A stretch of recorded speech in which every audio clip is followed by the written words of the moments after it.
discovered in Chapter 6, drilling for hydrocarbons requires a lot of technical know-how, precision tools, and a lot of money.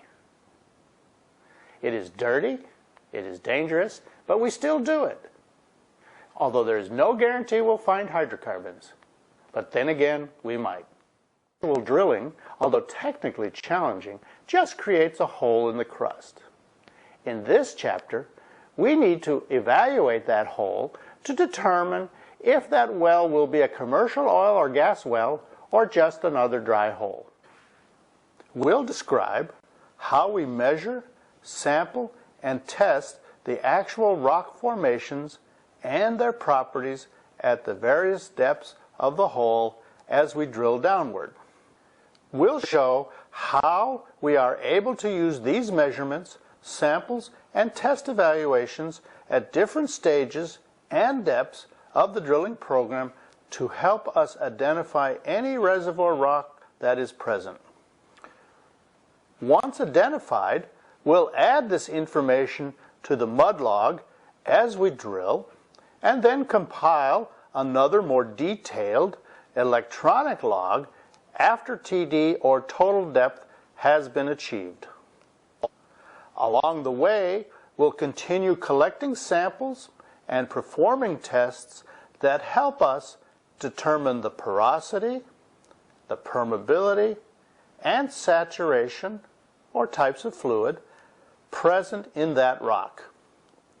Next, we'll determine the depths, size, thickness, temperature, and pressure of the rock formation. Finally, by using the data from all of these procedures that help us evaluate the formation rock, and from the results of the seismic tests conducted earlier that gave us this area, we'll be able to calculate if there are enough commercial quantities of hydrocarbons present to continue the development of the well. As you might guess, each of these measurements, samplings, and tests require time and money. Because it is usually the team of engineers who decide what procedures to run, it is they who must justify not only the costs of these procedures, but also the downtime in the drilling program. Although the industry is fast improving the technology to run procedures during drilling in what is called measuring while drilling, or MWD, and logging while drilling, LWD, many times it is still necessary to round trip in and out of the hole with specialized equipment. Remember, round tripping is when the drill string with the drilling bit and all of the stands of pipe are pulled out of the wellbore for testing and then put back in when it is finished. The information we learn from the different procedures will help guide us in deciding whether or not to abandon or complete this well. Regardless of whether we find the next big reservoir or are faced with a dry hole, our data, acquired at a lot of time and expense, will not go to waste. It will be uploaded into powerful computers that can then be used to more accurately help predict where to drill the next wildcat or development well. Let's look at some of the traditional ways we monitor data, collect samples, and perform tests so that we can evaluate what's in the formation. First, during drilling in what is known as open hole wells, or wells that have not been prepared for production, data from the mud log is compiled by the driller, the mud logger, and the site geologist. If zones of interest are detected, then samples from cores are collected. Next, while usually still in the open hole phase after TD has been reached, drill stem tests, DST, wireline formation tests, WFT, and open hole well logs are performed and interpreted. Finally, the last test, the initial potential IP test, is conducted after the well has been completed and equipped in what is known as cased hole or closed hole, but before the well has been prepared for production.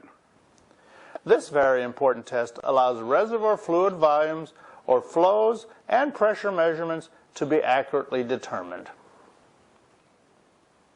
Let me point out here that because very little data is available in wildcat wells, the testing emphasis for them is somewhat different than for development wells.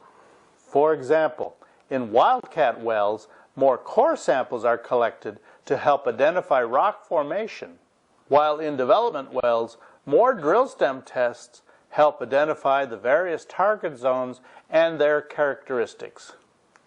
When gathering data from wildcat wells, therefore, the most critical step is to pinpoint potentially productive zones as they are penetrated. This can be a very trying task. Drilling through an oil or gas zone can easily go unnoticed because the weight of the mud column can prevent reservoir fluids from entering the wellbore, thus obscuring the data. The company representative, the site geologist, and the mud engineer must be very vigilant. They closely scrutinize the rock cuttings or rock pieces that have been crushed out of the formation by the drill bit and sent to the surface with the returning mud through the annulus, and make sure that this data is accurately recorded in the drilling operation log. A particular challenge when drilling development wells is correlating new data from a particular well with existing data from previously drilled nearby wells. Because rock structures and formations can change dramatically from one location to another, it is not uncommon to encounter conflicting, confusing data. An example of this might be when the porosity of the rock for a particular zone changes from one well to another. When the geologist spots these variances or differences, he'll be called on to explain this heterogenesis in the subsequent constructed models. Now, let me explain some methods used to collect data to evaluate both a wildcat well and development wells. In each method, we'll discuss how the need for different data will influence how the data is handled and analyzed. In this chapter, we'll limit our discussion to open hole wells. We'll talk more about closed hole or cased hole wells in the next chapter. From the day we spud in, we begin collecting drilling data. The record that we make is called the drilling operations log or mud log. This continuous foot by foot or meter by meter record of the hole as it is being drilled is referred to as the mud log. All important data gathered from the cuttings and from the mud returns as well as from the drilling operations are plotted against the depth on the same strip chart of log so that they can be compiled on a chart. This drilling operations log is a record with three main inputs from the driller, the mud logger, and the site geologist. Let me explain each input in a little more detail. We'll start with the input from the driller. While rotating the Kelly, the driller measures how fast or how slow the Kelly goes down. For instance, when drilling through hard rock, the Kelly descends more slowly than when drilling through softer rock. The speed of the Kelly's descent is known as the drilling rate. The drilling rate is recorded on the log as the number of minutes per foot penetrated, rate of penetration. Knowing this speed helps identify the type of rock that is being penetrated and gives a general indication of the porosity of that zone. Hard rock, for example, is usually associated with shale or other cap rocks, while softer rock is associated with sandstone or limestone, which can be oil or gas-rich reservoir rock. When the bit exits the non-porous hard rock and enters softer porous rock, the recording instruments in the log show this jump, as you can see on this illustration. This jump is called the drilling break. When this happens, the driller raises the drill bit a few feet, breaking off from the bottom while continuing to rotate and circulate mud. The circulating mud scoops up the last of the cuttings and sends them to the surface. This is called bottoms-up circulation. These cuttings from the last turns of the drill bit are then analyzed by the site geologist and are instrumental in helping to determine future steps in the drilling program. For example, the geologist may make a determination to core the next section of rock to be drilled based on his analysis of these cuttings. In addition, the driller keeps a running count of the number of lengths or stands of pipe that have gone down into the hole.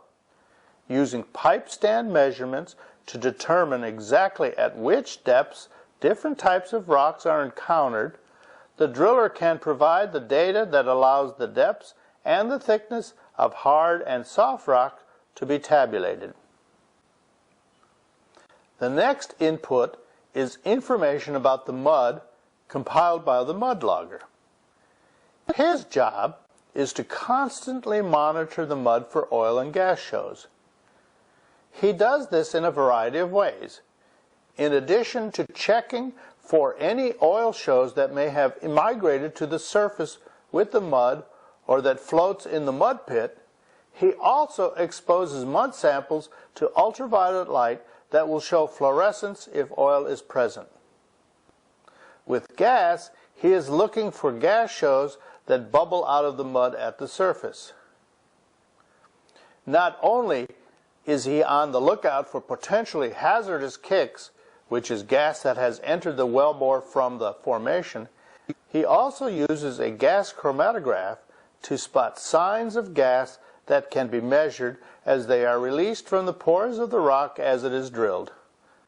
The mud logger carefully tracks and inputs both the depth and the approximate locations of promising oil and gas shows on the log. The third input comes from the site geologist, who identifies and studies the cuttings that are filtered out by the shale shaker as the cuttings are brought back to the surface in the mud stream. He collects samples of these cuttings every few feet of drilling in order to examine them under a microscope. In studying these samples, he describes their lithology and porosity in detail and determines whether oil shows, gas shows, and hydrocarbon odors are present. For example, when describing the lithology, he examines the rock to define their characteristics or properties like color, size, shape, porosity, mineral identification, etc. These rock type descriptions then allow him to hypothetically place these cuttings in the appropriate zones in the stratigraphic column. Correlation will also be necessary if data from previous drilled wells is available. As you may expect, when working with these cuttings, there is usually some guesswork in analyzing and correlating all this data from the different inputs.